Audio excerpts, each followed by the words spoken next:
زندگی به عشق و فقر تکرار رنج بندگی است.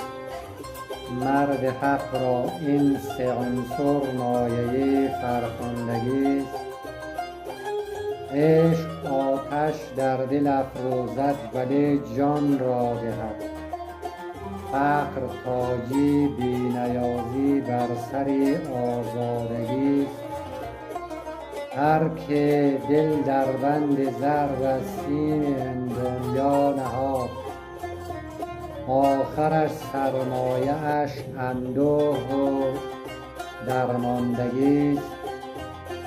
آن که با وجدان پاک و قلب روشن زیست باد، نام او در دفتر تاریخ جاویدانگی است. عمر چون بادی سحر از پیش چشم آدمی است. نیک نامی یادگاری از تمام زندگی است. دل به یزدان بند و از غیرش تمنا کم نما. عزت انسان فقط در پاکی و وارستگی است.